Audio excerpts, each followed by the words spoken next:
Бисмилlah, алхамдулилlah, вассалату вассаламу аля расулилlah. Ассаламу алейкум, құрметті бауырлар. Міне, алдыңғы дәрісте мына жақтан тоқтаған едік. Фатха деген харекеті. Бұны харекет деп атайды.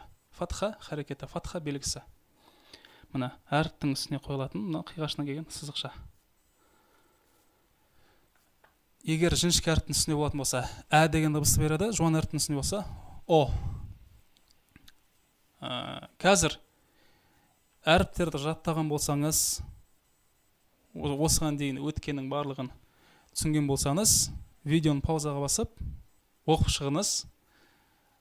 Оқылуын жазып шықсаңыз, ол нұр үстіне нұр болады. Кейін видеоны жалғастырып, артынша тексересіз. Айтып отырған транскрипциясын. Мысалға, мынаны роза-қо деп жазсаңыз болады. Астына немесе дәптеріңізге бір роза-қо деп, екі родама деген секілді осылай жазып шығасыз. Мына жерде 5 вароқо деп. Кейін жазып барлығын жазып шыққаннан кейін видеоны қосып тексересіз. Транскрипциясын дұрыс жазыңыз ба, немесе жай ғана оқып шығып, міне бір қатардан оқып, паузаға басып бір қатардан оқисыз. Кейін видеоны жалғастырып тексеріп отырасыз, дұрыс оқыдыңыз ба. Енді міне қазір оқып бастайық. Мына жерден роза-қо, роза-қо, бірыңғай фатха. Мына ро себебі жуан әріп, зә жіңішке әріп, қо. Қа демейміз, қо. Рәзә-қа демейсіз. Жуан әріптер бар, кейін жіңішке әріптер бар. Жуан мен жуан оқисыз, жіңішке мен жіңішке. Роза-қо, ро-дәмә. Мына жерде мысалға ро-домо демейсіз. Жіңішке әріптер. Ро-дәмә, зә-ро-фә, зә-ро-ә, вә-ро-қо, вә-зә-фә, зә-ро-қо, зә-ро-қо. Мына жерде жаңағы сақау зәл әрпі, мына жерде анық зә әрпі. Түрлері екі түрлі. Мынау қысқаша келген, мынау ұзындау. Зә-ро-қо, зә-ро-қо, вә-ро-то, ә-ро-до, ә-ро-до, ә-ро-до. Міне, вә-ро-то, ә-ро-до, вә-ро-ә, вә-ро-ә, вә-зә-ғо, вә-зә-ғо, ә-ро-хо, ә-ро-хо, дә-ро-ә, дә-ро-ә, ә-ро-джә, ә-ро-джә, дә-ро-хә, дә-ро-хә, ә-уәлә, ә-уәлә, вә-зә-ә, вә-зә-ә.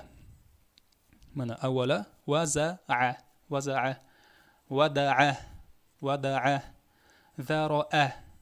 Міне, зә-ро бөлек, мынау хамза деп аталады, міне бөлек оқисыз. Зә-ро-ә. Келесі белгі, кәсіра белгісі әріптің астына қойылады. И деген дыбысты береді. Міне үстінде фатха, дә, ро емес, ри астында кәсіра. Дә-ри-бә. Мына жерде дәл солай. Жаңағыдай видеоны паузаға басып, алғашқы қатарды оқисыз, мына 4 сөзді, кейін видеоны жалғастырып, дұрыс оқыдыңыз ба, соны тексеріп отырасыз. 4 сөзден бір қатардан. Дәрибә, әризә, вәрихо, дәримә, зәриқо, вәдикә, вәзиро, родифә, вәримә, вәрифә, вәриә, вәришә, әрикә, дәризә, ровихә, ровихә, вәзиғо, вәзиғо, әринә, әринә, вәрикә, вәрикә, родиғо, родиғо, әридо, әридо. Келесі бізде дамма, у деген дыбысты береді. Мәне, әдубә, әдубә, әрудо, әрудо, зәруә, зәруә, родуха, родуха, розулә, розулә, розуна, розуна, вәдуә, вәдуә, дурисә, дурисә, дуриха, дуриха, рудиә, рудиә, рудифә, рудифә, рудихо, рудихо, уриджә, уриджә, уридо, уридо, вәдукә, вәдукә, вәдуә, вәдуә, уридә, уридә. Мына жерде уридә, уридә, удинә, удинә, рудия, рудия, руия, руия. келесі бетте сукун белгісі. Сукунда біз әріптің өзін ғана оқимыз дедік. Мына жерде әмә емес, әми емес, әму емес, әмим емес, жай ғана ән, ән, дум, зуд, зуқ, зин, дурджу, дарсу, даусу, ирми, ирдо, ауфи, уд'у, азиг, адим, аухи, ирва, дарудаша, аурақо, аурафа. Келесі белгі міне шадда. Шадда дегеніміз, бір әріптің орнына, мынадай белгі.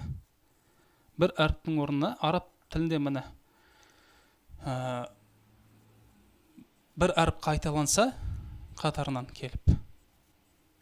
Бір әріп қайталанатын болса, біріншісі сукун болып, екіншісі харекет болса, бұл жерде екі әріпті былай қатарынан жазудың орнына бір әріпті ғана жазып, үстіне мынадай белгі қоя салуға болады. Араб тілінде осылай белгі қойылады. Міне екі бә әрпін жазбайсыз, мына жерге мысалға екі бә болатын болса, міне жай бір бәні ғана жазып, үстіне мынадай белгі қоя саласыз. Қазір түсінікті болады мысалдарды оқыған кезде. Мысал қараңыз, мына жерде әнә деп тұр. Әнә. Жай ғана әнә. Әнә. Енді дәл осыған міне мына жерге шадданы қойған кезде біз әнә демейміз, әннә. Екі нун қылып оқимыз. Екі н әрпін оқимыз. Әннә. Мына белгі болған кезде сіз екі әріпті оқисыз. Қай әріптің үстінде тұр, сол әріпті екеу қылып оқисыз. Мысалға, дәбә, мына жерде дәбә деп тұр, сіз дәббә деп оқисыз. Рубә, әммә деген секілді. Енді алдымен бір қатарды оқып шығыңыз, видеоны паузаға басып, кейін жалғастырып тексеріп отырасыз. Әддәбә, дарража, әуәддә, роувадо, әззәнә, дарраса, дәуәхо, әзәрра, әйяда, زوج, دونا, أرق, من екі قف, أرق, تكبر, إحمر, حق, امتص.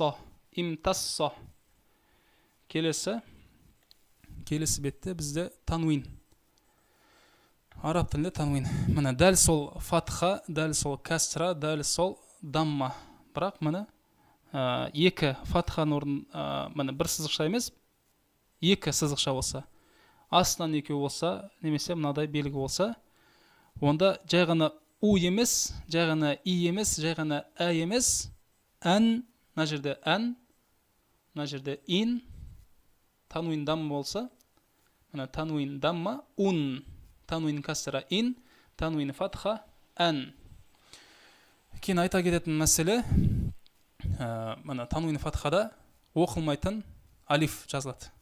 Бұл оқылмайды, сіз вәзрон дейсіз, вәзрона емес, вәзрон. Алиф оқылмайды, жазылады, бірақ оқылмайды. Түсінікті? Вәзрон, урзан, вародан, дәурон. Алдымен өзіңіз паузаға басып оқышыңыз, кейін видеоны жалғастырып тексересіз. Изнин, варақин, дуалин, заубин, зурақун, адабун, арудун, азанун. Мына жерде міне шаддамен берілген. Зәррин, жағына зәррин без, зәррин, рассин, ирдаббун, жаррон, мусваддин, كل مستردا خف. Осымен дәрісіміз аяқталды. Келесі кездескенше сау болыңыздар.